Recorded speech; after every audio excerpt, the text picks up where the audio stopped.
பிரண்டை துவையல். இதோட பலன் உங்களுக்கு தெரிஞ்சுதுன்னா நீங்களும் அவசியம் இதை உணவில் சேர்த்துப்பீங்க. எலும்பு முறிவு ஏற்பட்டுதுன்னு வச்சிங்களேன், இந்த துவையலை சாப்பிட்றது மூலியமா சீக்கிரமாக அந்த உடஞ்ச எலும்புகளை ஒன்றா சேர்க்க முடியும். அப்படிப்பட்ட சக்தி இந்த பிரண்டைக்கு இருக்குது.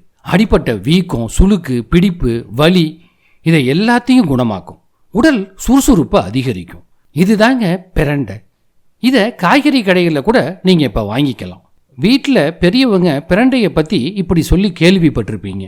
புள்ளைய பெத்த வைத்த பிரண்டையால் அடி, பெத்த வயிற்றுல பிரண்டையை கட்டு, உன்னைய பெற்றதுக்கு பிரண்டையை தான் கட்டிக்கணும், இப்படிலாம். அதுக்கு காரணம் என்ன தெரியுங்களா?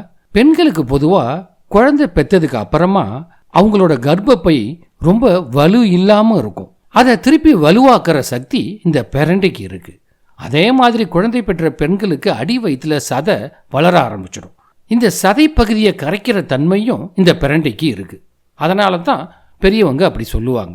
முதுகு வலி, கழுத்து வலி இதனால அவஸ்தைப்படுறவங்க இதை அவசியம் எடுத்துக்கணும். செரிமான சக்தியை தூண்டி அஜீரண கோளாறை போக்கும், மலச்சிக்கலை நீக்கும். முதல்ல பிரண்டையை வாங்கிக்கிங்க. முத்துன பிரண்டையாக இருந்ததுன்னா இதோட தோல் பகுதியை நாம் நீக்கியே ஆகணும். இது கையில் படும்போதே ஒரு விதமான அரிப்பை ஏற்படுத்துங்க. அதனால் கொஞ்சம் எண்ணெயை கைகளில் தடவிக்கணும். இது கையில் படுறப்பயே கையெல்லாம் அரிக்குது, சாப்பிடும்போது நாக்கெல்லாம் அரிக்காதா அப்படின்னு நீங்கள் கேட்கலாம். இதில் புளி, எண்ணெய் இதெல்லாம் சேர்க்கறதுனால இதோட அரிப்புத்தன்மை நீங்கிடும். பொதுவாக மூல நோய் வந்தவங்களுக்கு மலத்துவாரத்தில் அரிப்பு, மலத்தோட ரத்தம் வர்றது இதெல்லாம் இருக்கும். இதெல்லாம் கட்டுப்படுத்துகிற சக்தி இந்த பிரண்டைக்கு இருக்குது. அதுக்கு நெய்யை விட்டு வதக்கி அரைச்சி 1 டீஸ்பூன் வீதம் காலையிலையும் மாலையிலையும் இதை சாப்பிட்டு வரணும். இரத்த குழாய்களில் கொழுப்பு படிகிறத இது தடுத்து இரத்த ஓட்டத்தை மேம்படுத்துது. இதயத்தை ஆரோக்கியமாக வச்சுக்கிறதுக்கும் உதவுது. பெண்களுக்கு பொதுவாக மாதவிடாய் காலத்தில் ஏற்படுற முதுகு வலி, இடுப்பு வலியை இது போக்கும். நார்பகுதியை உரிச்சதுக்கு அப்புறம் தண்ணியில் நல்லா இதை அலம்பிடணும். அல்சர், அதாவது வயிற்றுல புண்ணு இருந்தால் கூட அதை குணமாக்குற சக்தி இந்த பிரண்டைக்கு இருக்குங்க.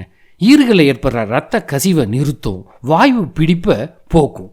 வாரத்துக்கு 2 நாள் இதை நீங்கள் சாப்பிட்டு வந்தாலே உங்கள் உடம்பு உறுதியாகி தோல் பளபளப்பாக மாறும்.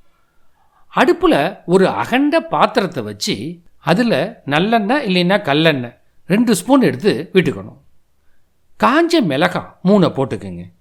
2 ஸ்பூன் வெள்ளை உளுந்தையும் இதில் சேர்த்துக்குங்க. 2 தோல் உரிச்ச பூண்டு பல்லையும் போட்டுக்கலாம். எல்லாத்தையும் அப்படியே எண்ணெயில் வதக்கிக்கணும். பெண்களுக்கு மாதவிடாய் நின்னதுக்கப்புறம் மூட்டு வலி, திடீர்னு உடம்புல வெப்பம் ஏறுறது இதெல்லாம் ஏற்படும். அதை தடுக்கிற சக்தி இந்த பிரண்டைக்கு இருக்குது. கர்ப்பமாக இருக்கிற பெண்கள் இந்த பிரண்டையை சாப்பிட்டாங்கன்னா வயிற்றில் இருக்கிற குழந்தையோட எலும்பு வளர்ச்சி ஆரோக்கியமாக இருக்கும். இதை பாருங்கள், எல்லாத்தையும் நல்லா வதக்கி தனியாக எடுத்து வச்சிடுறேன். அடுத்தது அடுப்பில் ஒரு பாத்திரத்தை வச்சு அதில் 1 ஸ்பூன் எண்ணெயை விட்டுக்கிறேன். இதில் இந்த பிரண்டையை போட்டு நல்லா இதோட நிறம் மாறுற அளவுக்கு வதக்கிக்கணுங்க. நம்ம உடல் எடையை குறைக்கணும்னா உடற்பயிற்சி, உணவு கட்டுப்பாடு இதெல்லாம் அவசியங்க. அதோட இந்த பிரண்டையை எடுத்துக்கிறது மூலியமாகவும் உடம்புல உள்ள கெட்ட கொழுப்பை குறைச்சி உடல் எடையை குறைக்க முடியும். சர்க்கரை நோய் உள்ளவங்களும் இதை அவசியம் எடுத்துக்கணும். நோய் எதிர்ப்பு சக்தியை இது அதிகரிக்கும். சில பேருக்கு பசியே இருக்காது, எதை சாப்பிட்டாலும் சுவையும் தெரியாது. அப்படிப்பட்டவங்க இந்த பிரண்டையை எடுத்துக்கிட்டாங்கன்னா பசி நல்லா எடுக்கும். இதை எல்லாத்தையும் ஒரு மிக்சி ஜாரில் போட்டுக்குங்க. கொஞ்சம் புளியையும் சேர்த்துக்கணும். தேவையான அளவு உப்பையும் போட்டுக்குங்க. ஒரு 1/4 ஸ்பூன் பெருங்காய பொடியும் நான் இதில் சேர்த்துக்கிறேன். கொஞ்சம் தண்ணீரை விட்டு அரைக்க வேண்டியது தான். இதை பாருங்கள், எலும்பை இரும்பாக்குற பிரண்டை துவையல் தயாராக இருக்குது.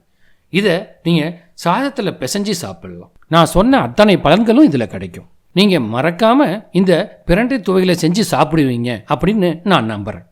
இந்த காணொளி பிடிச்சிருந்ததுன்னா உங்கள் விருப்பத்தை தெரிவிங்க. உங்கள் நண்பர்களுக்கும் பகிருங்க. உங்கள் கருத்துக்களை கீழே பதிவிடுங்க.